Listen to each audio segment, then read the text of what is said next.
Il y en a qui sont descendus de l'avion.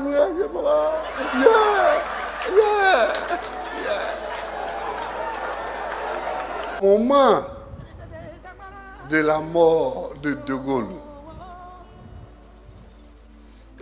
De Gaulle est mort en 70-71 à Colombey, les deux églises.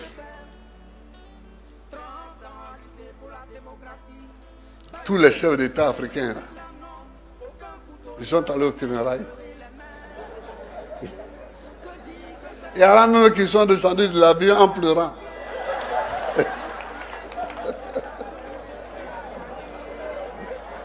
Mais recherchez les vieux journaux. Recherchez les vieux journaux, vous allez voir. Il y en a qui sont descendus de l'avion.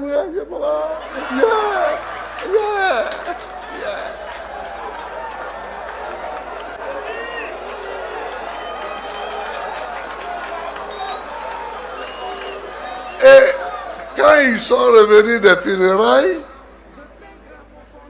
on a ouvert la route au carrefour de la vie. Il n'y avait pas de route là. Il y avait un fossé. Et nous autres, jeunes gens, on allait à pied au lycée technique. Mais tous les villages hébrieux qui étaient là-bas, on a récupéré leurs terres et on a construit ce qu'on a surnommé les deux plateaux. Cocody, les deux plateaux. Comme Colombey, les deux églises.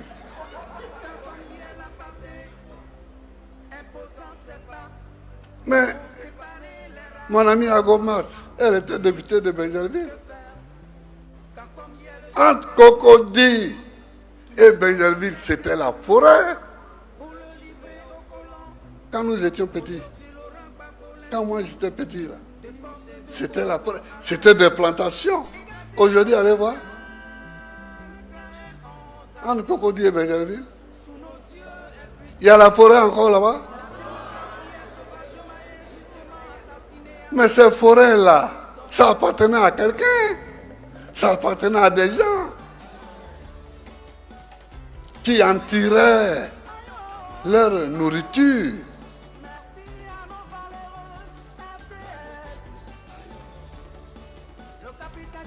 Yopougon. Yopougon.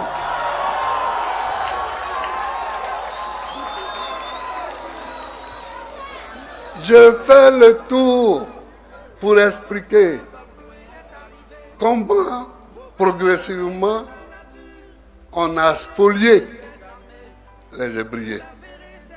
Et pourquoi je demande au PPACI de faire un colloque sur le développement de la ville d'Abidjan.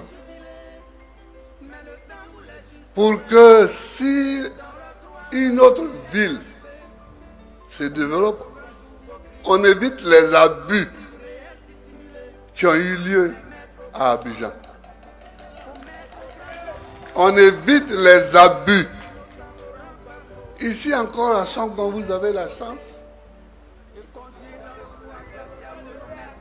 Vous avez encore un peu la chance que vous êtes un peu loin.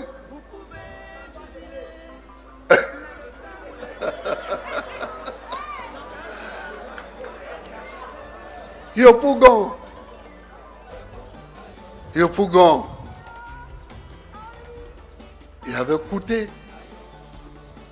Et puis il y avait quelques villages de Yopougon. Anokwa Kouté, Yopougon Kouté, dans la brousse. Mais dans la brousse. Nous qui allions à Gagnoa, on passait, on voyait une église qui avait un clocher. Mais c'était une église avec un clocher dans un village. Plus tard, on a vu que ce clocher n'était plus isolé. que la Sicogie avait fait une vaste opération qui allait de la route à la lagune. Le jour où j'ai vu ça, j'étais surpris. Il n'y avait plus de brousse. Donc, l'urbanisation d'Abidjan a dépouillé totalement les ébriers. C'est pourquoi, quand je suis devenu président, j'ai fait ce que j'ai pu pour donner à des fils d'ébriers des postes qui pouvaient leur permettre d'essayer de corriger un peu eux-mêmes.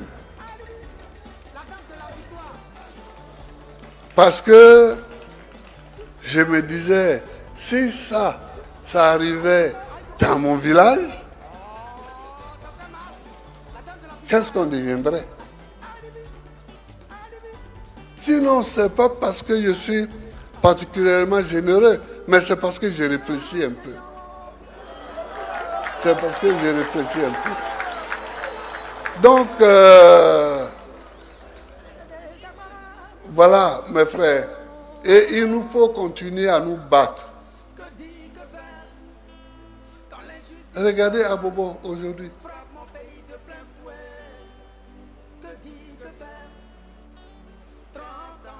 Regardez Marcory. Port-Boué, Vridi.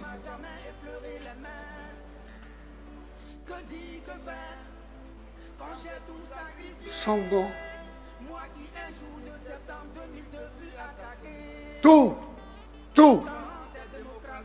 Tout est parti. Tout est parti.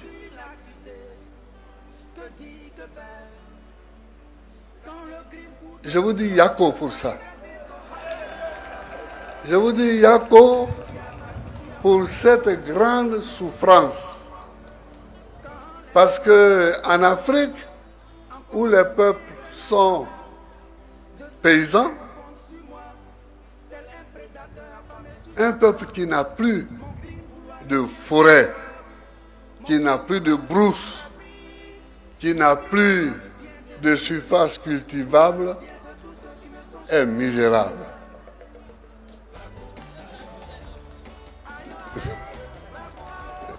Il y a un gars qui fait des commentaires là-bas. Ouais. Donc, je vous dis Yako. Mais battons-nous, continuons à nous battre pour ça. Continuons à nous battre. Déjà, en 30 ans, le sort des ébriers était réglé. Quand nous sommes arrivés à l'indépendance, en 1960, ça faisait 30 ans que les Blancs s'étaient installés à Abidjan. Le sort des ébriers était scellé. C'est ça qui me préoccupe au lieu des discours politiciens. Ce n'est pas le discours politicien que je fais, mais quelquefois je vois des choses que les autres hommes politiques ne voient pas. Et c'est ça qui est ma difficulté. C'est ça qui est mon drame. Je réfléchis à des choses auxquelles les autres ne réfléchissent pas. Et, chers frères, il faut qu'on y réfléchisse ensemble. Il faut qu'on trouve des solutions ensemble. Je vous remercie. Je vous remercie. Je vous remercie. Que Dieu vous bénisse. Que Dieu vous bénisse. Voilà. Monseigneur, que Dieu vous bénisse. Voilà. Voilà.